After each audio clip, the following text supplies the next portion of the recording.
মা মা খবর দেখলাম একটা যুবক নিজের মাইরে মেরে জবাই করে হত্যা করে ফ্রিজের মধ্যে রেখে দিয়েছে। আহা হা, এটা যদি হয় আমার সমাজ, আগামী দিনগুলি আমাদের জন্য ভয়াবহ হবে। কারণ আপনি বিচক্ষণ পরিসংখ্যান করে দেখবেন, আমাদের দেশে লক্ষ লক্ষ যুবক আছে যাদের কোনো আদব নাই, সালাম নাই, কালাম নাই।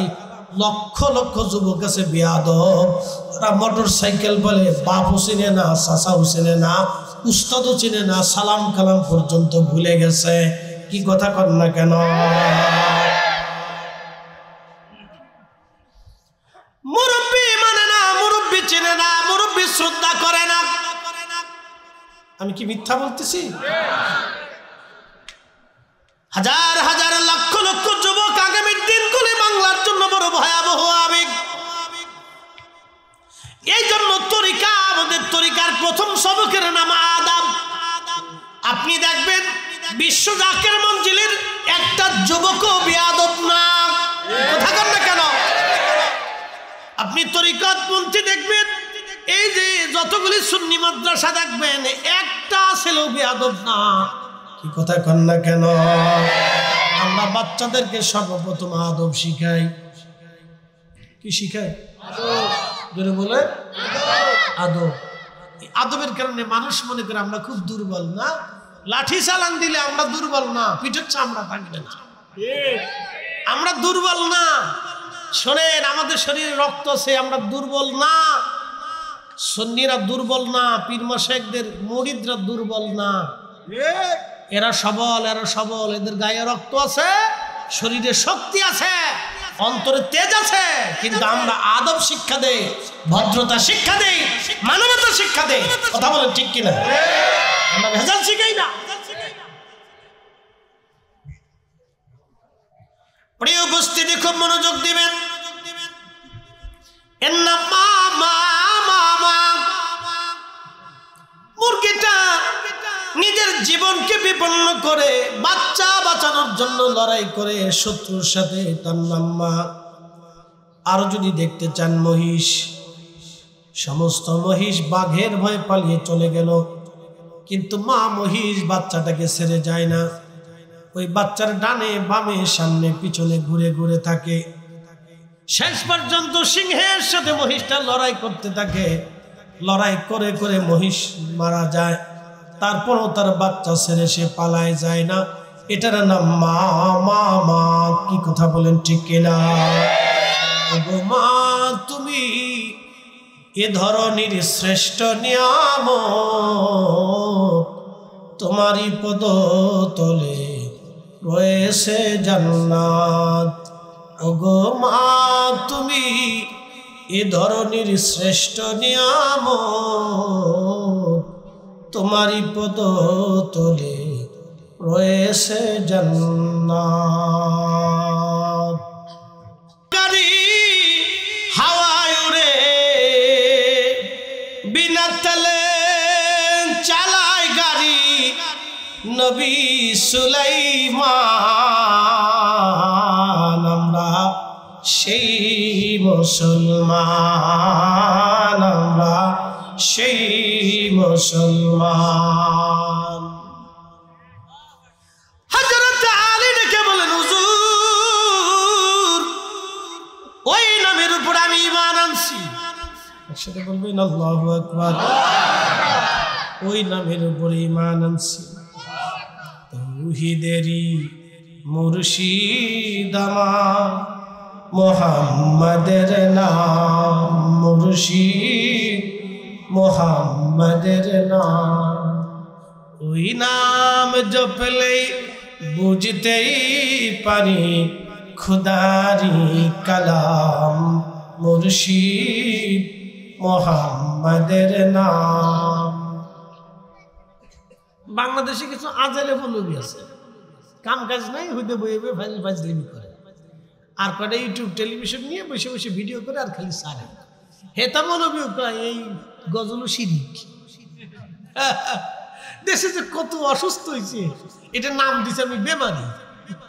কি নাম দিছি? বেমারি, বুঝছেন নি? রুগী, রুগী, রুগী, অসুস্থ, অসুস্থ। কি কথা কর না কেন?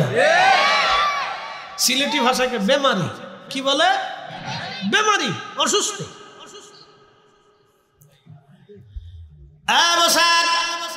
হযরত আলী ডেকে বললেন, হুজুর, প্রিয় নবীজি, ওই নামের উপর আমি ঈমান আনছি, ওই নামের উপর আমি ঈমান আনছি, ওই নামের উপর আমি ঈমান আনছি। ইয়া রাসূলুল্লাহ, জীবন চলে যাবে, ওই নাম আমি আলী কাটতে পারবো না হুজুর, আমার পক্ষে ওই নাম কাটা সম্ভব না।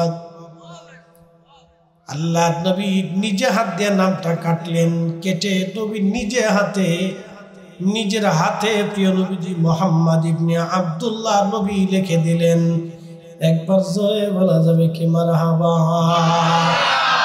নবী নিজে হাতে লিখলেন। তাহলে বলেন, আমার নবী লিখতে পারে কি পারে না? যারা বলে নবী লিখতে পারতো না, এই একবারে ডাহা মিথ্যা কথা। ওর অন্তরে রোগ ঢুকেছে, বেমারি। এটা কি জোরে বলেন? জোরে।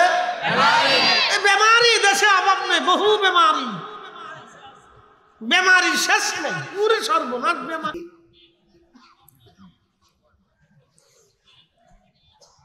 পাগলার মুসলমান, ভালো করে বুঝে যাবেন, আল্লাহ রাসূল নিজে হাত দিয়ে কেটে নিজের নাম তিনি নিজে লিখে দিলেন।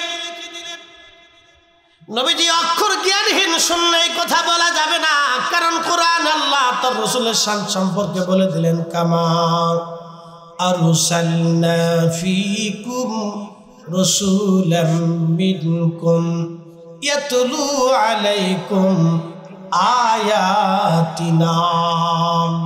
নবীজি, আমি আপনাকে পাঠিয়েছি,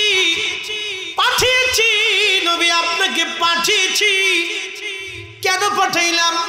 আমি আল্লাহর আয়াত সমূহ আপনি উম্মতকে তেলাওয়াত করে শোনাবেন, ওয়ায়ুযাক্কিকুম, উম্মতরে পবিত্র বানাবেন। এখন আপনারা বলেন, পানি দিয়ে মানুষ ওযু করে, গোসল করে, পানির মাধ্যমে মানুষ পাক হয়, ঠিক কিনা? এখন যেই পানি আপনি পবিত্র হবেন, পানির ভিতরে যেই বদনার পানি দিয়ে আপনি ওযু করবেন, বলেন ওই বদনার পানিতে যদি পেশাব থাকে ওযু হবে? পবিত্র হবেন? তার মানে পানিটাকে পাক থাকতে হবে। পানি পাক থাকলে আপনি নিজে পাক হবেন, কারণ আপনি পানি দিয়ে পবিত্র হবেন। আল্লাহ কোরআনে বলেন, ওয়ায়ুযাক্কিকুম, হুজুর আপনি উম্মতকে পবিত্র বানাবেন। এখন বলেন তো, রাসূল যদি অপবিত্র হয় তাহলে উম্মত কি পবিত্র হবে? জোরে বলেন। তাহলে রাসূল কি পাক? জোরে বলেন। নবী কি পাক? আরো জোরে। জোর হয় না কেন? জোরসে বলো। যারা বলে রাসূলকে পাক বললে শিরক হবে, ওই যে আমার দেশে বুকে হাত বেঁধে নামাজ পড়ে একদল আছে, এরা কয় রাসূলের পাক বললে শিরক হবে। একমাত্র আল্লাহ পাক, আল্লাহ ছাড়া আর কেউ পাক না। তার মানে বুঝে গেল সে কোরআনও বুঝে না, আল্লাহও চেনে না, রাসূলও জানে না। বেমারি।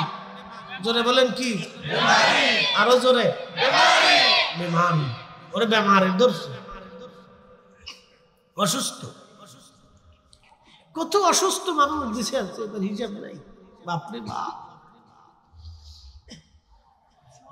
হ্যাঁ মুসলিম, নারায়ণগঞ্জের পাগলার মুসলমান। এই পাগলার নামটা দিছিল কেডা? হ্যাঁ না না, এই কি সব পাগলা ছিল? পাগলার নাম দিছে। একে দুনিয়ার পাগলা না আল্লাহর পাগলা জানি না, না রাসূলের পাগলা, না টেকের পাগলা, না পয়সার পাগলা, না বউয়ের পাগলা। পাগলার মুসলমান, কথা খুব বুঝে বুঝে যাবেন। ওয়ায়ুযাক্কিকুম, নবী পাক, এই জন্য উম্মত পাক হতো। তখন ঠিক কিনা? মাননীয় বিচারপতি মহোদয় তিনি বলেছেন, রুহানিয়াত, হাবিবে কিবরিয়ার রুহানিয়াত এতই মজবুত ছিল, ওনার দর্শে কোন নিকৃষ্ট মানুষ বসলে উৎকৃষ্ট হয়ে যাইত। হাই হাই, ওনার দর্শে নিকৃষ্ট মানুষ বসলে উনি উৎকৃষ্ট হয়ে যাইতো, তার বাস্তব প্রমাণ। সাহাবীরা সাহাবীরা সাহাবীরা সাহাবীরা সাহাবীরা সাহাবীরা বন্ধু, সাহাবীরা উৎকৃষ্ট ছিল, পৃথিবীর শ্রেষ্ঠ ব্যক্তি তারা ছিল। আল্লাহু আকবার। নবীর দরবারে একজন সাহাবী ছিলেন, তার নাম আব্দুল্লাহ জিল বাজাদাইন। যুবক সাহাবী কালেমা পড়ল। কালেমা পড়ার পরে আল্লাহ রসুলের দর্শে বসে তার দিল পরিবর্তন হয়ে গেল। আল্লাহর নবীর সাহাবী আব্দুল্লাহ জিল বাজাদাইন তখন যুবক, বিয়ে শাদী করে নাই। আর চাচা তাকে ডাক দিয়ে বলে, আব্দুল্লাহ, তোমার শরীরের সমস্ত পোশাকগুলি খুলে দাও, কারণ তুমি কালেমা পড়ছো। আব্দুল্লাহ বলল, চাচা, পোশাকটা অন্তত তুমি ভিক্ষা আমাকে দাও। চাচা বললেন, আব্দুল্লাহ, না, পোশাক ভিক্ষা দেওয়া সম্ভব হবে না, তুমি চলে যাও, সব কিছু ছেড়ে দিয়ে উলঙ্গ হয়ে চলে যাও। যুবক ছেলেটা পোশাক ছেড়ে দিয়ে উলঙ্গ হয়ে মায়ের দরজার সামনে চলে আসছে। মা, ও মা, মা বলে যখন ডাকতেছে, কারণ আপনারা মনে রাখবেন, সন্তানের জন্য শ্রেষ্ঠ নিরাপদের জায়গা হলো মায়ের কোল। আজকে একটা কথা মনে রাখবেন, বলে দিয়ে যাই, আপনাদের দেশে মুরগি আছে, যদিও এটা শহর, মুরগি পাওয়া যাবে না। গ্রাম অঞ্চলে মুরগি ডিমের উপরে তা দেয়। একটা মুরগি 21 দিন, 22 দিন, 25, 26 দিন ডিমের উপরে তা দেয়। ওই সময় দেখবেন মুরগিটা খাবার খায় না, তেমন খাবার খায় না। 24 ঘন্টা ডিমের উপরে মুরগিটা বসে থাকে। ওই সময় সামান্য পরিমাণে খাদ্য গ্রহণ করে মুরগিটা, পানিও তেমন কিছু খায় না, মুরগি বসে থাকে। দেখেন মুরগিটা মা হবে, মা কি জিনিস, মা হবে মুরগি থেকে বুঝে যান। বাচ্চা ফুটলো, বাচ্চা ফুটার পরে এই মুরগিটা বাচ্চার সামনে আপনি খুদ ছিটাই দেবেন। খুদ আমাদের ফরিদপুরের ভাষায় বলে খুদ, নারায়ণগঞ্জে কি বলে আমি জানি না। খুদ ছিটাই দিবেন। খুদ ছিটাই দেওয়ার পরে দেখবেন মুরগিটা নিজে খায় না, মুখ দিয়ে টুকরায় টুকরায় টুকরায় টুকরায় বাচ্চাদের মুখের দিকে ছেড়ে ছেড়ে দেয়। পা দিয়ে আশ্রয় আশ্রয় সে বাচ্চাদের সামনে দেয়। আর একটা ডাক দেয়, ডেকে ডেকে বলে, খাও খাও খাও। মুরগির ভাষায় বলে, খাও খাও খাও। দেখেন এই মুরগিটা তার বাচ্চাদের কলিজার ভিতর থেকে ভালোবাসে। শিয়াল আসছে, শৃগাল আসছে বাচ্চা ধরার জন্য, মুরগি জানে এই শিয়ালের সাথে আমি মারামারি করে পারবো না, কিন্তু তার বাচ্চা বাঁচানোর জন্য এই মুরগিটা শিয়ালের সাথে মারামারি করতে থাকে, বন্য প্রাণীর সাথে মারামারি করতে থাকে, কুত্তার সাথে মারামারি করতে থাকে। এমনকি অচেনা ব্যক্তি সেই বাচ্চা যদি ধরতে যায়, তাহলে মানুষের সাথে মুরগি মারামারি করে। কারণ কি? মা মা মা মা মা। এ পাগলার মুসলমান, মুরগিটা মা মা মা। খবর দেখলাম একটা যুবক নিজের মাইরে মেরে জবাই করে হত্যা করে ফ্রিজের মধ্যে রেখে দিয়েছে। আহা হা, এটা যদি হয় আমার সমাজ, আগামীর দিনগুলি আমাদের জন্য ভয়াবহ হবে। কারণ আপনি বিচক্ষণ পরিসংখ্যান করে দেখবেন, আমাদের দেশে লক্ষ লক্ষ যুবক আছে যাদের কোনো আদব নাই, সালাম নাই, কালাম নাই। লক্ষ লক্ষ যুবক আছে বেয়াদব, তারা মোটর সাইকেল বলে বাপও চিনে না, চাচাও চিনে না, উস্তাদও চিনে না, সালাম কালাম পর্যন্ত ভুলে গেছে। কি কথা কর না কেন?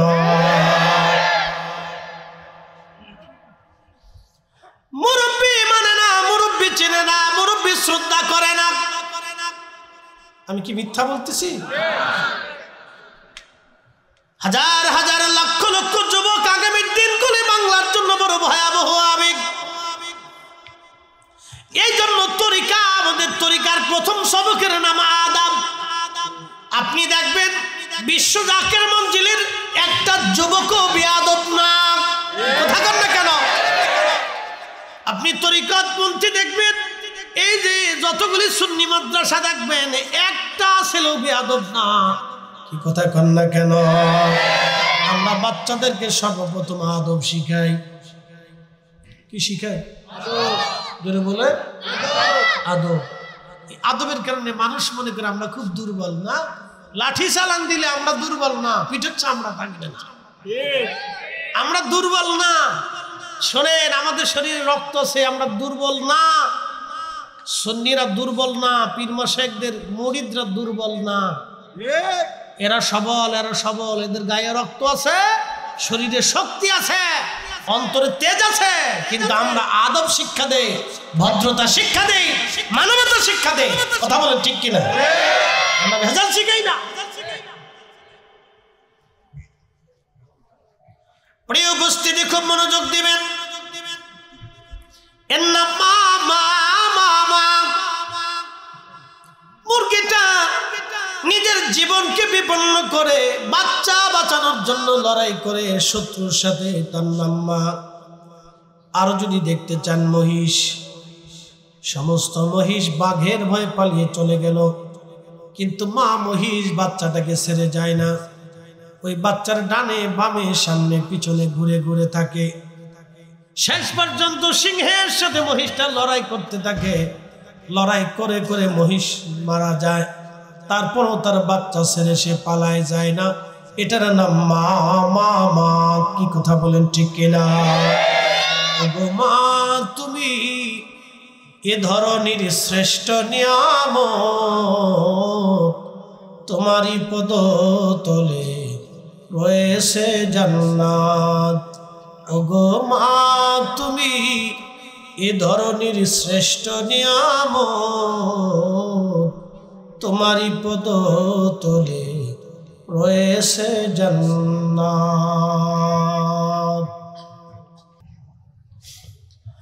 এ যুবক বন্ধু, শুনে যাবেন আজ মাকে কি করে সম্মান করতে হয়।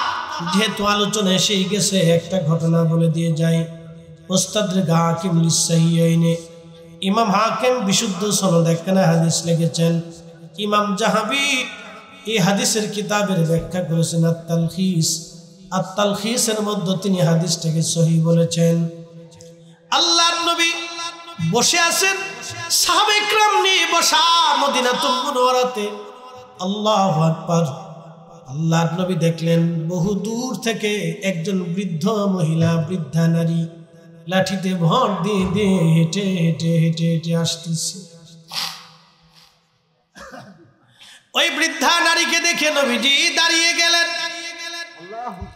আল্লাহর নবী দাঁড়ানোর পরে সাহাবীরা দাঁড়িয়ে গেলেন। নবী দাঁড়িয়েছে, সাহাবীরাও দাঁড়ায় গেল। আল্লাহর নবী নিজের গা মোবারকে চাদর ছিল, ওই চাদরখানা নবীজির সামনে বিছায় দিলেন। ওই বৃদ্ধা নারী হেঁটে হেঁটে হেঁটে হেঁটে আল্লাহর হাবিবের সামনে আসার পরে ওই বৃদ্ধা নারী চাদরের উপরে আসলো। ওই বৃদ্ধা নারীও বসলো, আল্লাহর নবীও বসলেন। সাহাবীরা আস্তে করে দূরে সরে চলে গেলেন। বৃদ্ধা নারী কি যেন বলে, সাহাবীরা দূর থেকে লক্ষ্য করতেছিল। আল্লাহর নবী বিনয়ে বিনয়ে তার কথা শুনতেছিলেন এবং বিনয়ে বিনয়ে তার কথার জবাব দিচ্ছিলেন। একসাথে বলা যাবে না আল্লাহু আকবার। বিনয়ে বিনয়ে কথা শুনতেছে, বিনয়ে বিনয়ে নবী তার জবাব দিচ্ছে। মহিলা কি যেন বলে, নবীজি বিনয়ে বিনয়ে জবাব দেয়, বিনয়ে বিনয়ে বিনয়ে বিনয়ে কথা বলে। আল্লাহ কোরআনে বলে দিলেন, ইম্মা ইয়াবলুগান্না ইনদাকাল কিবরা আহাদুহুমা আও কিলাহুমা ফালা তাকুল লাহুমা উফিউ ওয়ালা তানহারহুমা وقل لهما قولا كريما।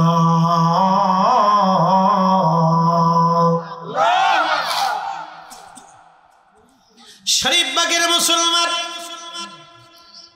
প্রিয় নবীজিকে আল্লাহ ডাক দিয়ে বলেন, হাবিব উম্মতকে জানান যখন তার পিতা মাতা বৃদ্ধ হয়ে যায়, বুড়া হয়ে যায়। কারণ শরীফবাগের মুসলমান মানুষ যখন বৃদ্ধ হয়ে যায় তখন আর সংসারে তার দাম থাকে না, সমাজে তার দাম থাকে না। দেখবেন বৃদ্ধ লোকটা লাঠির উপরে ভর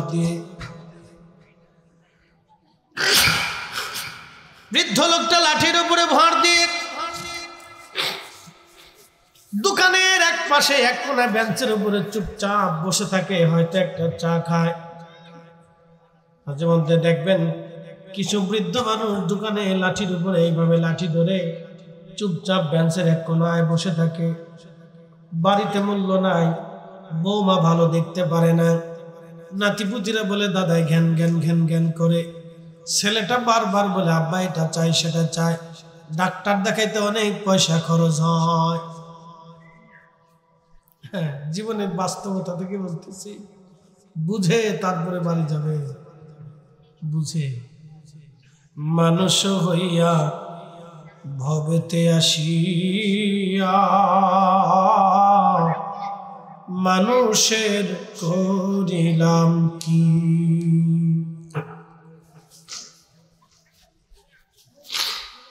আমি নবী না মানিলাম কি যে ভুল করিলাম, আমি নবী না মানিলাম কি যে ভুল করিলাম, ভস্মে ঢালিলাম ঘি। মানুষ হইয়া ভবেতে আসিয়া মানুষের করিলাম কি।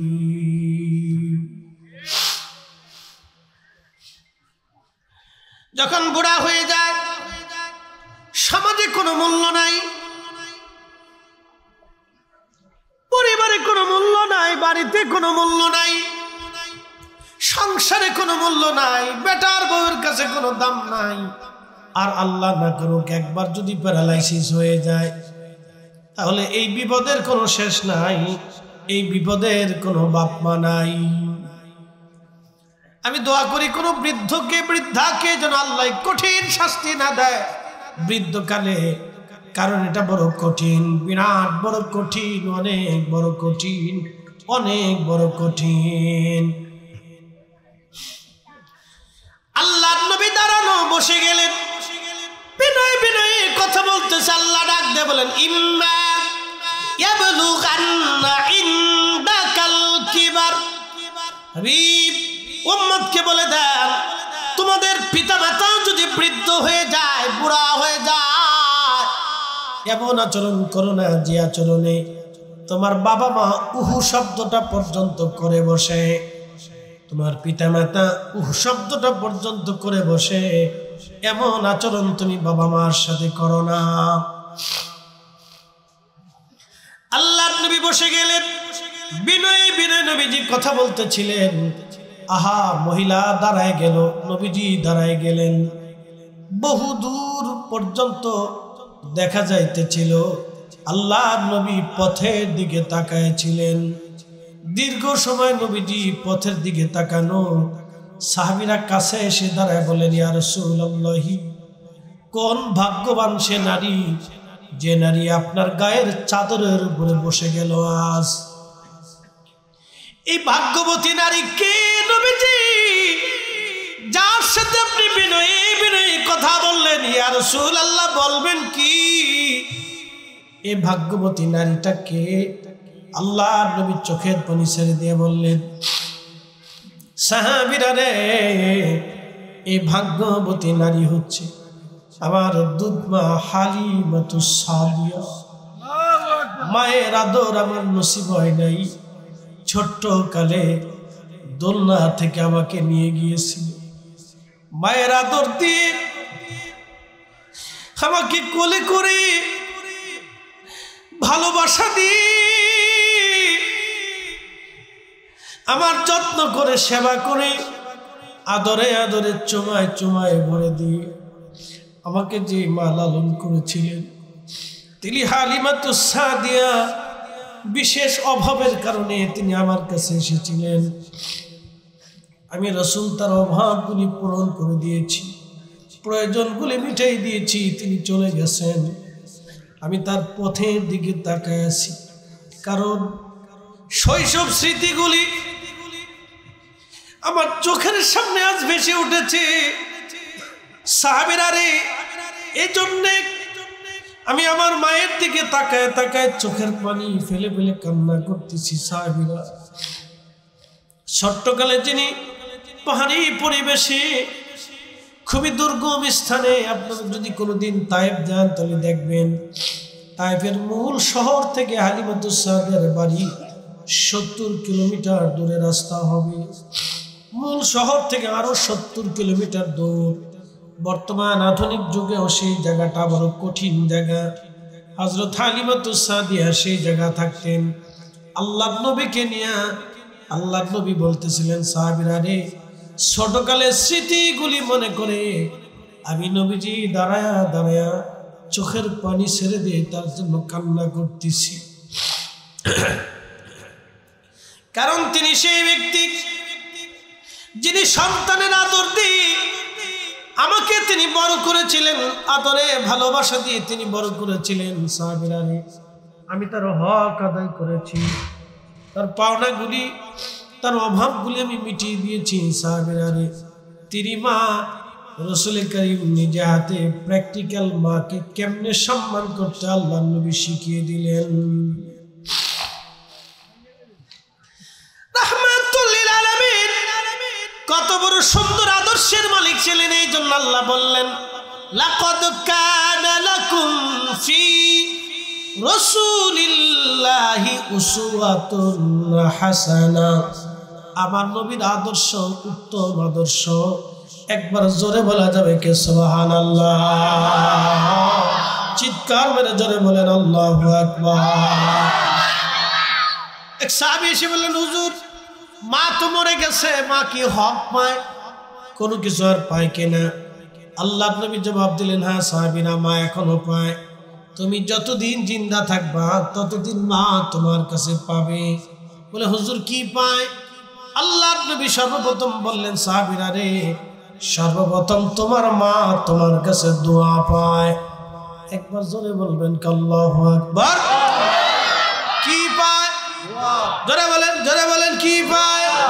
আরো জোরে বলেন, আমার সাথে পড়েন, রাব্বির হামহুমা কামা রাব্বায়ানি সগীরা। একসাথে পড়েন, রাব্বির হামহুমা কামা রাব্বায়ানি সগীরা। কোন শব্দমালা দিয়ে দোয়া করবেন? কোন শব্দমালা দিয়ে দোয়া করবেন? আল্লাহ তা আমাদেরকে শিখিয়ে দিলেন। আল্লাহ বললেন, হাবিব উম্মতকে বলে দেন তারা যেন দোয়া করে, রাব্বির হামহুমা কামা রাব্বায়ানি সগীরা। কেন? এর অর্থটা কি, মর্মার্থ কি আজ আপনাদেরকে বলে দিয়ে যায়। আল্লাহ দোয়াতে বলে দিলেন, উম্মতেই বান্দাই ভাবে বলো, হে রব, আপনি আমার আব্বা আম্মাকে জান্নাতে ওইভাবে লালন পালন করেন যেইভাবে আমার মা আমাকে ছোট্টকালে, রাব্বায়ানি সগীরা, ছোট্টকালে আমাদের মা আমাদেরকে লালন পালন করেছিল। ছোট্টকালে আমাদের মা আমাদেরকে লালন পালন করেছিল। আপনি বলে দেন এইভাবে যেন তারা দোয়া করে। যুবক, ছোট্টকালে মা দুলিয়ে দুলিয়ে দুলিয়ে দুলিয়ে তোমার ঘুম পাড়িয়েছিল। যখন তোমার খাওয়ার ক্ষমতা ছিল না, মা তোমাকে খাইয়েছে, দিয়েছিল। যখন তুমি পেশাব পায়খানা পরিষ্কার করতে পারত না, তখন তোমার মা তোমার পেশাব পায়খানা পরিষ্কার করে দিয়েছিল। তুমি অসুস্থ হয়েছ, মা ঘুমাইতে পারে নাই, সারা রাত মা তোমাকে পাহারা দিয়েছে, ঠিক কিনা? আল্লাহ বলতেছেন, রাব্বায়ানি সগীরা। ও বান্দা, তুমি এইভাবে দোয়া করো, আল্লাহ আমার আব্বা আম্মা ছোট্টকালে আমাকে যেইভাবে লালন পালন করেছিল সেইভাবে আমার আব্বা আম্মাকে তুমি জান্নাতে লালন পালন করো। আমার মালিক নিজে দোয়া শিক্ষা দিয়েছে। তাহলে বলেন দোয়া চলবে না বন্ধ হবে? বাড়িতে কোরআন শরীফ খতম দিয়ে, বাড়িতে কোরআন শরীফ খতম দিয়ে তারপরে দোয়া করাবেন। অনেকে বলবে এগুলি সিস্টেম নাই, বেদাতি সিস্টেম, ফতোয়ার গোষ্ঠী গিলান। বলে হুজুর কারণ কি, কেন ফতোয়ার গোষ্ঠী গিলাইতেছেন? পবিত্র কোরআন মুসলমানের ঘরে যদি তেলাওয়াত না হয় তাহলে কোথাও তেলাওয়াত হওয়ার কথা না। মুসলমানের ঘরে ঘরে কোরআন তেলাওয়াত দরকার। কথা বলেন ঠিক কিনা? কোরআনের উপরে কোনো কালাম আছে? একসাথে বলেন কোরআনের উপরে কোনো কালাম আছে? এটা মুসলমানের ঘরে খতম হবে। কথা বলেন ঠিক কিনা? এটা কোরআন মুসলমানের ঘরে তেলাওয়াত হবে। ঠিক কিনা? এই জন্য তলবে আলেমদেরকে নিয়ে বাড়িতে কোরআন খতম দিয়ে, হাজারে বাজারে ফতোয়া খালি। হযরতে খাদিমুর রাসূল আনাস রাদিয়াল্লাহু আনহু প্রত্যেক রাত্রিবেলা কোরআন খতম দিতেন। তিনি কোরআন শরীফ খতম দিতেন, পড়া কোরআন তিনি পড়তেন। কোরআন পড়া শেষ, 2 পারা অথবা 1 পারা বাকি রাখতেন। বাকি রেখে খাদিমুর রাসূল হযরত আনাস রাদিয়াল্লাহু তাআলা আনহু এই কোরআন শরীফের বাকি অংশ তিনি ফজরের নামাজ পড়ে মসজিদ থেকে বাড়ি যাইতেন। ওনার 100-র মতো সন্তান ছিল। মারহাবা বলবেন না? 100-র মতো সন্তান, নাতিপুতি দিয়ে 200-300 হবে। নাতিপুতি দিয়ে 200-300 হবে। সবাইকে ঘরের মধ্যে ডাকতেন, ডেকে খাদিমুর রাসূল হযরত আনাস বাকি কোরআনের 1 পারা 2 পারা তেলাওয়াত করে তিনি সব সন্তান নাতিপুতি নিয়ে আল্লাহর দরবারে হাত বাড়াইতেন, দোয়া শেষ করতেন। সন্তান সন্ততি নিয়ে নাতিপুতি নিয়ে জামাতে দোয়া করতেন। মারহাবা বলবেন না? না না, একসাথে বলেন না মারহাবা। তাহলে দোয়া কি একা একা হবে না জমাতে হবে? জোরে জোরে জোরে বলেন। ওই জন্য বলছি ফতোয়ার গোষ্ঠী কিলা, আজারে বাজারে ফতোয়ার দরকার নাই। আল্লাহর কোরআন মুসলমানের ঘরে তেলাওয়াত হবেই। কথা বল না কেন? খাদিমুর রাসূল বাকি কোরআনের পাড়াগুলি তেলাওয়াত করার পরে তিনি আল্লাহর দরবারে হাত তুলে দোয়া করতেন। আর ছেলেদেরকে বলতেন, ছেলেরা আমি আমার মাসুক নবীর জবান থেকে শুনছি, আল্লাহর নবী বলে দিয়েছেন কোরআন খতমের পরে যে দোয়া হয় এই দোয়াটা আল্লাহর দরবারে কবুল হয়ে যায়। তা না হয় না? আরো জোরে বলেন। আল ইখলাসু, শুনো কোরআন, সূরা ইখলাস কোরআনের 3 ভাগের 1 ভাগ। এটা বিশুদ্ধ হাদিস, বহু কিতাবে আছে। কিতাবুত তাফাসির, বুখারী, মুসলিম, তিরমিজি, নাসাই, ইবনে মাজাহ, আবু দাউদ, মুস্তাদ হাকিম লিসাহিহাইন, যত হাদিসের কিতাব আছে সব হাদিসের কিতাবের ভিতরেই কিতাবুত তাফসিরে সূরা ইখলাসের তাফসিরের ভিতরে আপনি পাবেন আল্লাহ রাসূল বলেন আল ইখলাসু সুলুসুল কোরআন। সূরা ইখলাস হচ্ছে কোরআনের 3 ভাগের 1 ভাগ। কেউ যদি সূরা ইখলাস 3 বার পড়ে আল্লাহ তাকে কোরআন খতমের নেকি লিখে দেয়। তা আমাদের ফাতিহাতে সূরা ইখলাস কয়বার আছে? আমাদের ফাতিহাতে সূরা ইখলাস কয়বার আছে? 10 বার। জোরে বলেন কয়বার? 10 বার। কয় খতম আছে?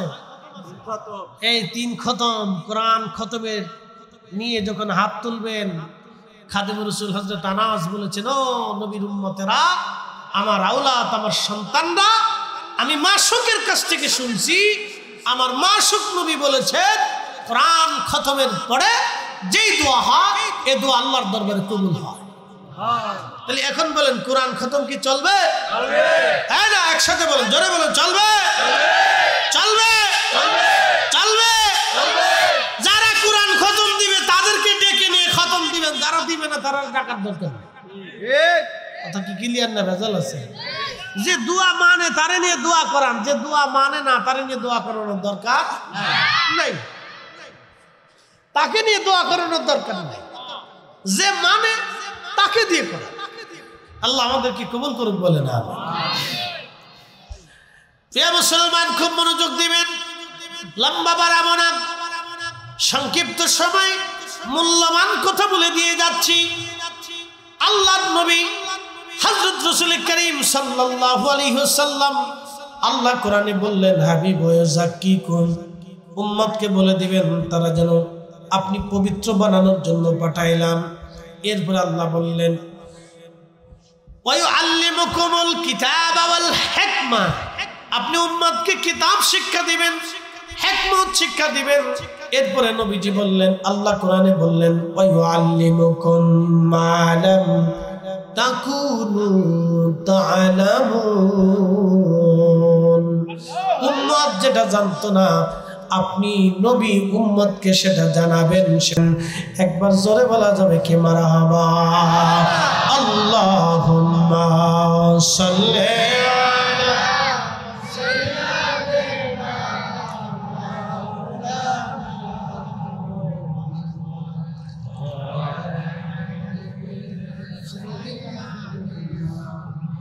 মাওলানা,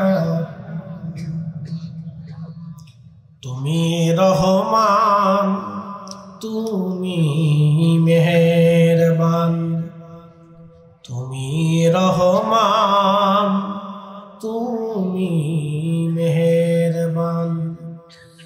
অন্ধ গাহে না শুধু তোমারি গুণগান, অন্ধ গাহে না শুধু তোমারি গুণগান, বুঝেও বুঝে না তবু শান, তুমি রহমান, তুমি মেহেরবান। কখনো তোমাকে যদি ভুলি, হেদায়েতের আলো জেলে নিয় কাছে তুলি, ঠাই দিও প্রিয়তম, ঠাই দিও প্রিয়তম, ওগো মহিয়ান, তুমি রহমান, তুমি মেহেরবান। আল্লাহুম্মা সাল্লি আলা, জবান খুলে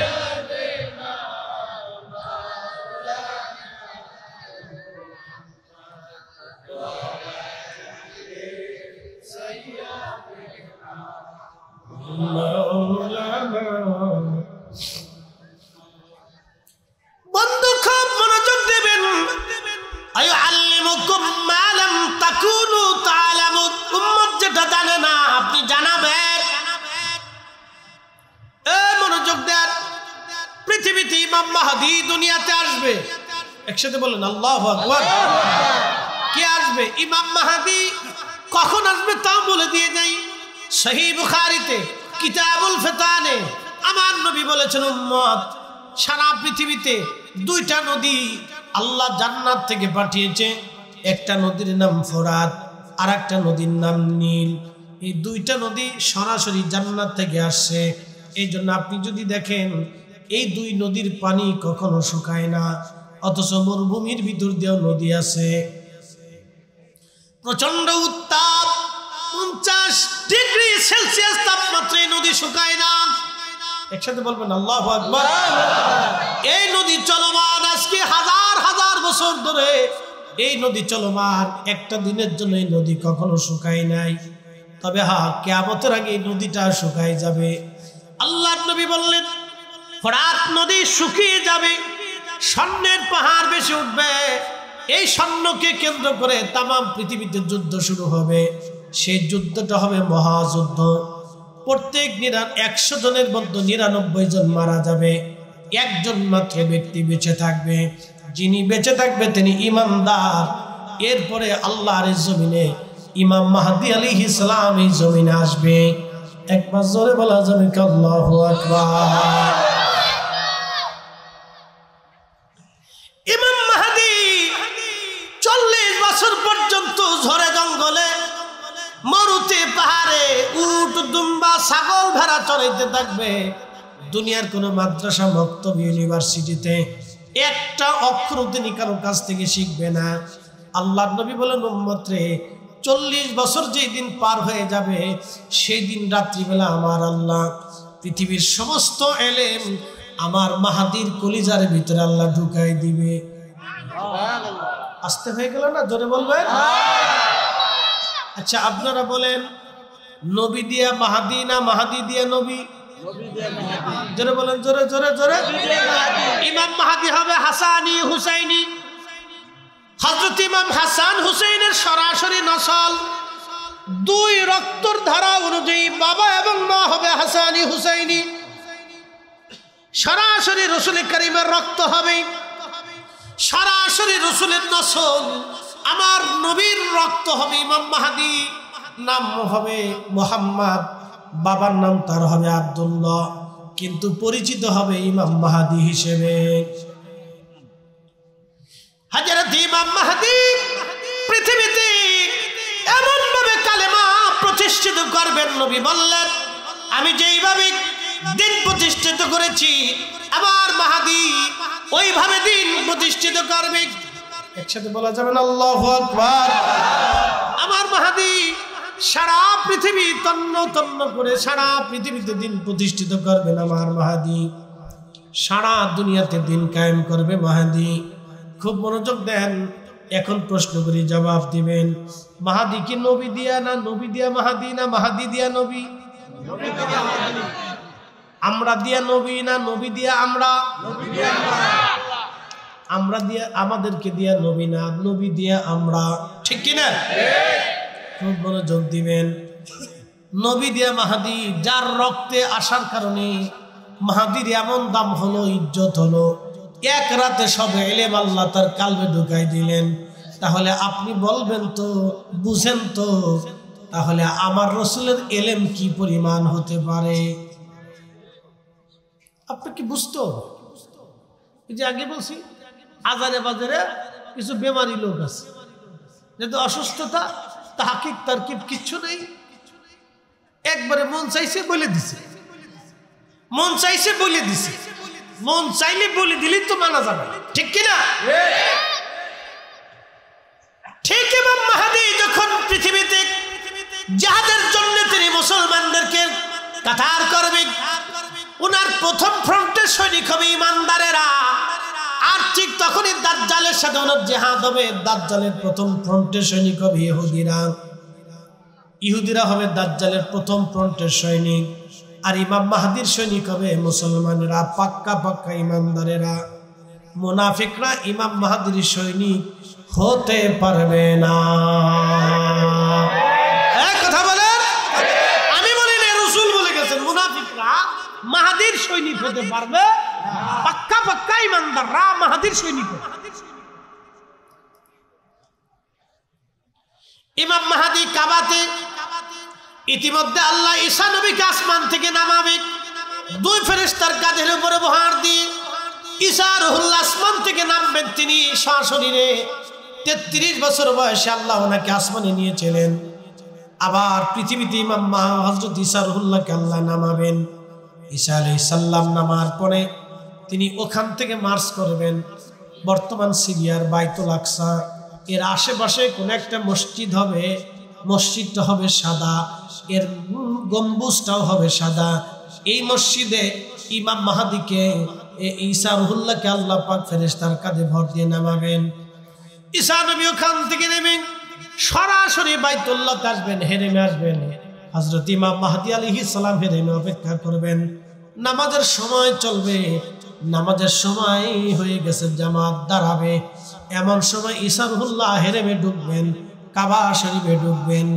ইমাম মাহদী যাই নামাজ ছেড়ে দিয়ে বলবেন, হুজুর আজকে আপনি নামাজ পড়ান, আজকে কাবাতে আপনি ইমামতি করেন। হ্যাঁ শরীফ পাকের মুসলমান, জেনে যান আমাদের দাম কত। তখনই ইমাম মাহদী বলবে, হুজুর আপনি নামাজ পড়ান, মুসল্লা ছেড়ে দিয়েছি, আজকে আপনি কাবার ইমাম। ঈসা আলাইহিস সালাম ডাক দিবে, মাহদী আপনি মুসল্লাতে দাঁড়ান, আমি এই উম্মতের ইমাম হতে আসি নাই, আমি এই উম্মতের ইমামের পিছনে নামাজ পড়ার জন্য এসেছি। একবার জোরে বলবেন কি আল্লাহু আকবার? না না, হাত উঁচু করে বলেন আল্লাহু আকবার। আরে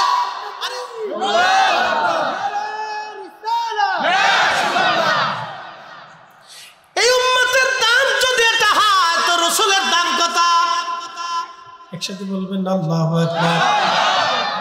এত দামি নবীরে তাজিম করার জন্য দলিলের দরকার আছে? নবী তো নিজেই দলিল। কি কথা কন না কেন? নবী নিজে কথা কন না, নবী নিজে। এই জন্য হযরত ইমাম মালিক 80 বছর মদিনাতে কোনোদিন জুতা পরে নাই। কত বছর? 80 বছর মদিনাতে জুতা পরেন নাই। খালি পায়ে হাঁটলেন, প্রচন্ড গরমে পা ফুসকা পড়লো, ঘা হয়ে গেল। তারপরেও তিনি হাঁটলেন, জুতা পরলেন না, পায়ে থুতু নিক্ষেপ করলেন না, পায়খানা পেশাব করলেন না। ওনার কাছে যদি বলা হতো, হো মুসলমানদের ইমাম, আপনি এত বড় আলেম, এত বড় ইমাম, অথচ মদিনাতে জুতা পরেন না, পায়খানা পেশাব করেন না, কোন দলিলে? উনি কোনো দলিল দিতেন না, একটাই দলিল ছিল, বলো যেই মাটির মধ্যে দোজাহানের বাদশা ঘুমিয়েছেন, যেই মাটির মধ্যে রাহমাতুল লিল আলামিন ঘুমিয়েছেন, আমি ওই মাটিতে কি করে জুতা পরব? আমি ওই মাটিতে কি করে থুতু নিক্ষেপ করব? আমি ওই মাটিতে কি করে পায়খানা পেশাব করব? জোরে বলা যাবে কি মারহাবা?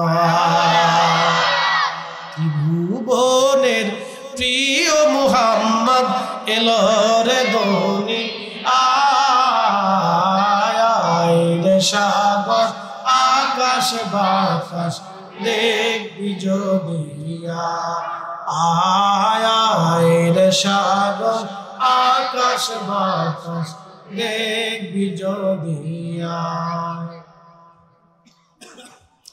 ধুলির ধরা বেহেশত আজ জয় করিল দিল রে লাজ, আজকে খুশির ঢল নেমেছে ধূসর সাহারায় রে সাগর আকাশ বাতাস দেখবি যদিয়া। হযরত ইমাম মালিক কোন দলিল দেন নাই, কোন উসিল দেন নাই, একটাই দলিল, নবী যেখানে ঘুমানো সেখানে আমি কি করে জুতা পরবো? আমরাও তো সুন্নিরা তাই বলি। আমরা ইয়া নবী সালামু আলাইকা বলার পরে কেন দাঁড়াই? আমার রাসূল শ্রেষ্ঠ মর্যাদার অধিকারী, নবীকে সালাম দিব তো বৈশা কেমনে দিব? তাজিমের সাথে দাঁড়াইয়াই দিব। আমাদেরকে 1000 কোটি টাকা দিলেও বসে থাকার উপায় নাই, আমরা দাঁড়াবই। এটা নবীর ইজ্জত। বলেন কার ইজ্জত? আল্লাহ রাসূলের ইজ্জত। মনোযোগ দেন। হযরতে ঈসা রুহুল্লাহ নামাজ শেষ করবেন, ইমাম মাহদির পিছনে নামাজ পড়বেন, নামাজ শেষ করে সরাসরি মদিনার দিকে রওনা করবেন। মদিনার দিকে রওনা করেছেন, মদিনাতুল মুনওয়ারা যাইয়া আল্লাহ নবীর রওজা মুবারকের সামনে দাঁড়াবেন, সালাম দিবেন, আসসালাতু আসসালামু আলাইকা ইয়া রাসূলুল্লাহ। ইমাম হাকিম মুস্তাদরিক হাকিম লিস-সাহিহাইনের ভিতরে লিখতেছেন, ঠিক রওজা শরীফ থেকে নবী সালামের জবাব দিবেন। হ্যাঁ হয় না? জোরে বলেন, একসাথে বলেন আল্লাহু আকবার। নবী আসে না নাই? আসে না নাই? সালামের জবাব লক্ষ লক্ষ মুসলমানরা শুনবে। আমার রাসূলের কণ্ঠের সালামের জবাব লক্ষ লক্ষ মুসলমানরা শুনবে।